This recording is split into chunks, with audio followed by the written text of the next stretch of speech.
I'm gonna skip ahead here. When I get started, I tell a long story sometimes. That's an important one to me. Yes. All right, the next film is a musical starring children as mobsters. Oh, Bugsy Malone.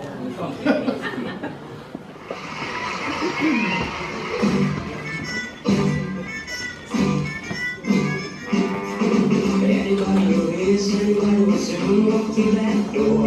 Like a fat Sam playing swing, squeak easy. All's they will find you a table with room for just one more. Like a fat Sam's playing swing, squeak easy. Why can't you feel what you're on the table for? Fat Sam, take on board, but it's your home sweet home. Where's the your name over here? What the fuck you for? Each guy has found you. Rumors are buzzing, stories by the dozen. Look around you, nothing else to do. What I can do. Anybody who is, anybody will still walk through that door. That's Sam's great plan. Speak easy. Jodie Foster, did you notice? Oh, wow. Jodie Foster. I had the audacity to replace her voice. I'm still ashamed. And this was just after her role as a teenage prostitute in Taxi Driver. Yeah, exactly. Alan Parker's first film. Every kid in England, this is now a stage musical. It has been since the mid-'80s. Mickey Dolenz did the translation to the stage for us. And every kid, the great thing about this is that every kid growing up in England does, over here it's Grease, in England it's Bugsy Malone. So my kids have been fed by these kids for all these years and all. And it's an amazing cast. Jodie Foster went on to become one of the most iconic acting talents in the world, and Scott Baio is a trumper, what can I tell you? Now, why did the black child have your voice? Say again? The black piano player. Yeah. He sang just like you. Thank you. Yeah, well, that was he did sing just like me. He does here, but he's better looking, I'll tell you that. And those kids that was 1977, so they're in their 50s, and they're probably older than that now and all, but it was an amazing, the thing is, most of those kids are army brats. They was shot in England.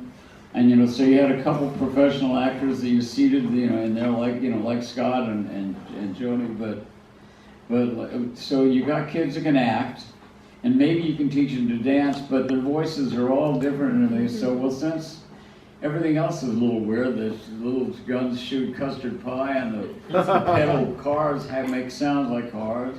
So why don't we have them sing with kind of cartoony adult voices? It made it a lot easier. So I just got a bunch of the guys that I'd used on Phantom of the Paradise, and all these different things. And we replaced the voices. We did the voices, and it worked, I think. Except I'm still feeling guilty about Jodie Foster. All right, the next clip I'll show is an appearance that changed your life. It's the Muppet Show with our special guest star, Mr. Paul Williams! Okay, right now, friends, it is my great pleasure to introduce one of the most talented people in our business, and it's a real treat to have him with us on the Muppet Show, Mr. Paul Williams.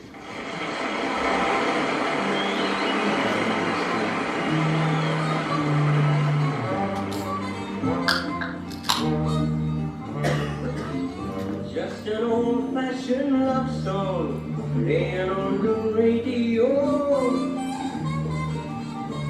and wrapped around the music is the sound of someone promising they'll never go. You'll swear you've heard it before, as it slowly rumbles on and on. No need in bringing them back, 'cause they've never really gone. That's just an old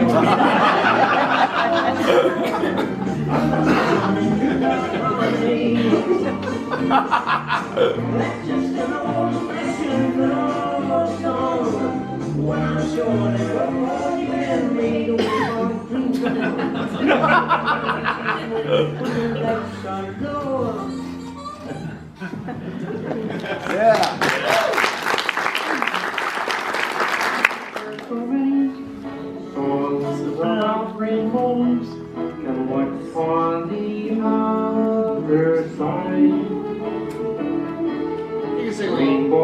Like Kermit. But only illusions and rainbows have nothing to hide. My life. So we've been told and some choose to believe it. I know they're wrong, wait and see. Someday we'll find it, the rainbow connection, the lovers, the dreamers, and me.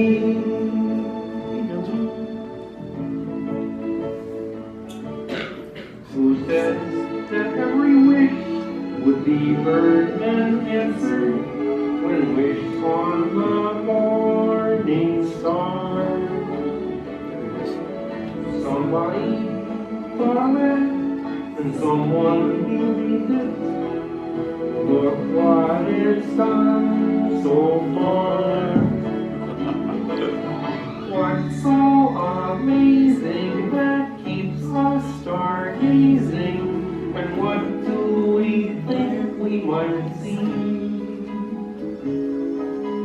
Someday we'll find it, the rainbow connection, the lovers, the dreamers, and me.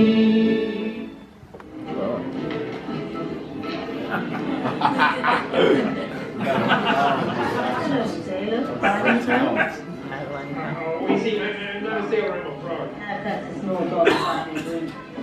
I don't even know you. Hello, my girl. He touched me. Get what? No, you see, that's just a myth. Yeah, but she's fine as myth. No, myth.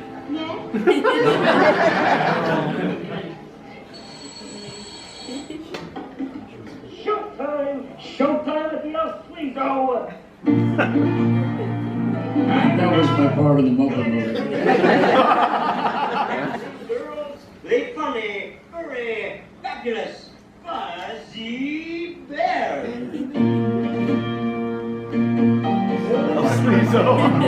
Waka, waka, waka.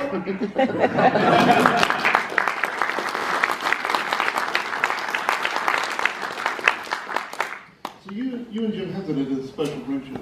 What's that? You and Jim Henson had a common taste in music, but you developed a long friendship. You know, it's just amazing because when I did the Muppet Show in England, I never, the way I describe it, I was never a member of a clubhouse that had like kids that had a treehouse or anything.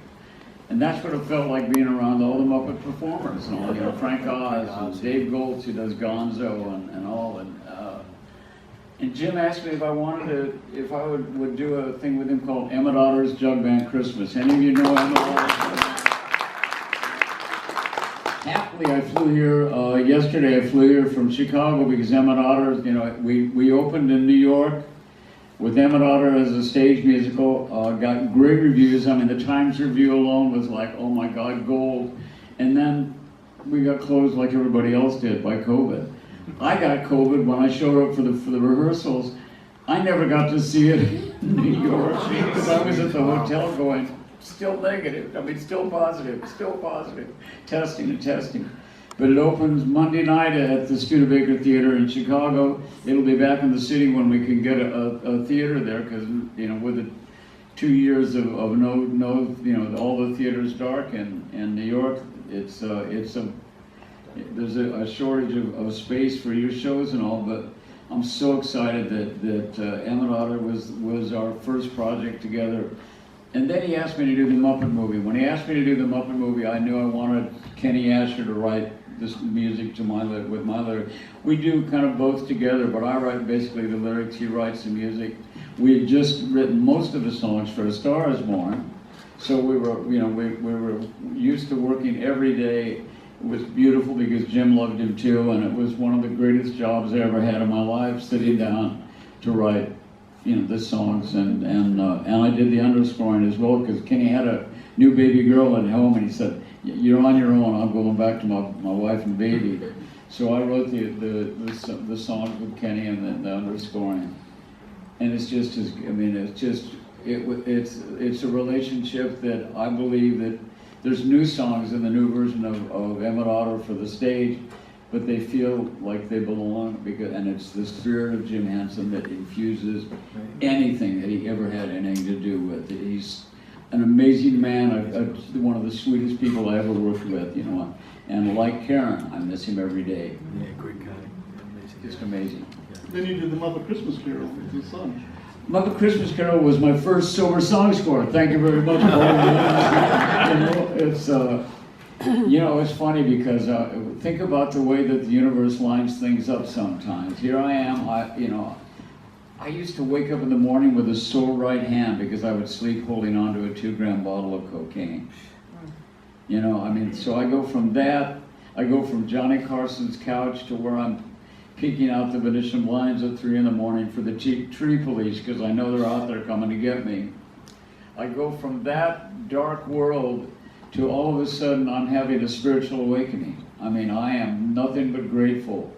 I'm back in this world. I am listening, I'm hearing, I am, you know, which incidentally, I finally learned to listen. Now I can't hear, thank God for the hearing aids. But all of a sudden I get a phone call, and incidentally, the career I thought I had been gone about 10 years. I mean, the phone was not ringing. People were not betting on Paul Williams to write songs for their movies because Paul Williams was pretty undependable during those 10 years and kind of disappeared. But the phone rings and it's Brian Henson because Jim has passed away, and he asked if I would come and do the Muppet Christmas Carol. And think about the fact that I'm going to sit down a man who is just experiencing all this gratitude and this spiritual awakening, and I'm going to write about somebody who is experiencing all this gratitude and is having a spiritual awakening, because Scrooge and I have more in common than you would ever have imagined. So it was a blessing, and it was the easiest thing I ever wrote in my life. I got out of the way. The Native Americans have an expression of being a good hollow bone. In recovery, I'm learning to be a good hollow bone. I get out of the way, push the ego to the side. Yeah, you're terrific. Now go wait over there and let whatever's going to pass through me, pass through me. And the first time I got to do it was with Scrooge. All right, and when you thought things couldn't get any better for you. Ladies and gentlemen, the boy from the baritone section, Neil Diamond. Thank you very much. It's a great pleasure and a great honor for me to present the Academy Award to the song that's been chosen for achievement in the original song category. The nominated songs are, the winner is Evergreen, Barbra Streisand, Paul Williams.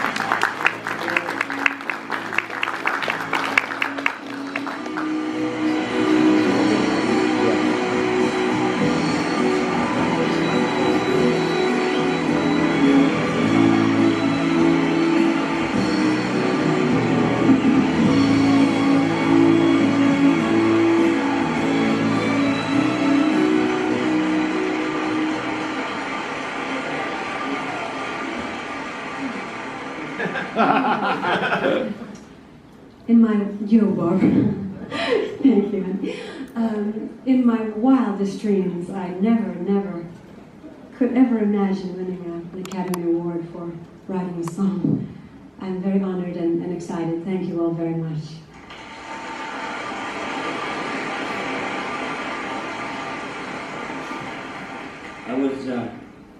I was going to thank all the little people and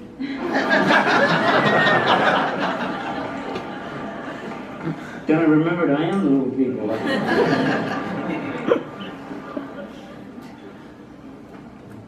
That was awesome.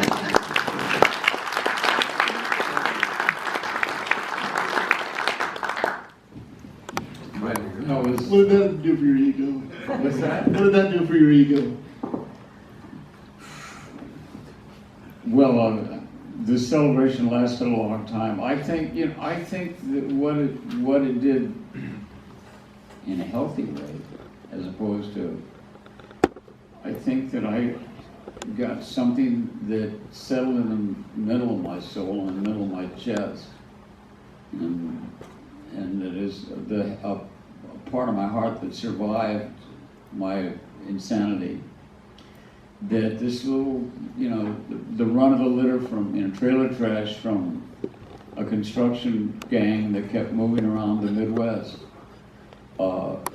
in this country, and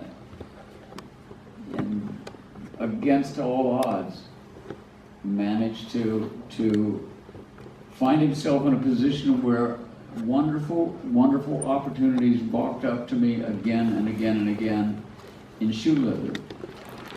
And the fact is that at the time, the only thing that I was wrong about on all this is at the time, I got a lot of laughs talking about what it was like to work with Barbara Streisand. And you know what? In sobriety, I look back on it and I'm like, she was fabulous. I mean, we had 7 weeks to put the entire score. Kenny and I wrote 7 songs of the, I think of the 10 or 11 in the film. We had 7 weeks to do it. She's doing everything else. She's betting her entire career on it. And I'm on Carson, and Carson says to me, "What's it like to work with Barbara Streisand?" I said, "It's like trying to have a picnic at the end of a runaway." It's like, like that. And it might have been funny at the time, but it wasn't true.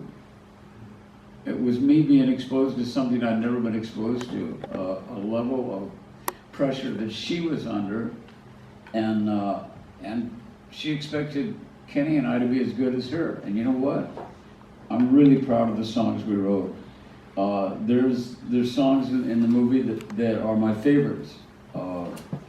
With One More Look at You, at the very end of the picture, the song that she finds that John Norman Howard has written. How many of you saw A Star Is Born? Well, I have to tell you, people always said, "Are you nervous writing for Streisand?" I was nervous for writing for Chris Christopherson. Oh my God, the man that wrote, like Sunday Morning Coming Down, put my cleanest dirty shirt. Give me a break. You're telling me I'm going to sit down and write songs for him? Watch closely now. Your eyes are like fingers. They're touching my body, arousing my soul. I was shaking when I played that for Chris. So God bless him. He was right there and everything. And his humor was great. Opening night, they said, "What are you feeling, Chris?" He said, "A deep sense of impending shame." He had no reason to feel that because he did a great job, I thought. No. I've been nominated 6 times. That's the only time that I've won. I think that my attitude about winning, 10 years ago, these 2 Frenchmen who loved Phantoms of Paradise and saw it 20 times called me up, and I had no idea who they were. And they wanted me to work on an album with them. And 10 years ago, we won the Grammy for Album of the Year with Random Access Memories and Daft Punk. So I look at that win of Song of the Year for the Academy Award, and I look at Album of the Year, and what I feel is finally the same thing, is that I had a little something to do with being at the right place at the right time, and I got out of the way, and the essence of the story that I was being asked to tell was so powerful that it gave me the words, and I think hopefully what I put together was absolutely, as close to the right thing for the job. But I think if Joe Raposa had been signed to do the Muppet movie, Joe Raposa would have written a great score. I think if anybody else had been hired, and there were a bunch of us that did Random Access Memories, I think you could have pulled me out of it and you'd still had a great score. I understand that. I'm really glad they asked me. And I'm especially glad because the reason Daft Punk asked me to do the project is because of something I could have written off as a failure when it came out, because there were only 2 cities in the world that went back to see it a few times. And that was Winnipeg, God bless the Irish, and Paris, France. And in those 2 cities, they loved Phantom of the Paradise. And that failure, that failure was supported and loved by people one at a time that kept that movie alive. Same thing with Bugsy Malone. Bugsy Malone, Phantom of the Paradise. If you go to see Baby Driver, I've got a nice little scene in there because the director of Baby Driver was in Bugsy Malone when he was a kid, one of the stage productions of it. So the things that I did that looked like they were just bumps in the road maybe, have real meaning at this point in my life. So don't give up on your lives. My message is pure Jiminy Cricket. You know, the stuff that you're going like, oh, Jesus, about right now, may be something that's going to be a real piece of a treasure for you in the future. So stay with your dreams. Don't walk away. Life's like a movie. Write your own ending. Keep believing. Keep pretending. We've done just what we'd set out to do, thanks to the lovers, the dreamers, and you, and a pitch.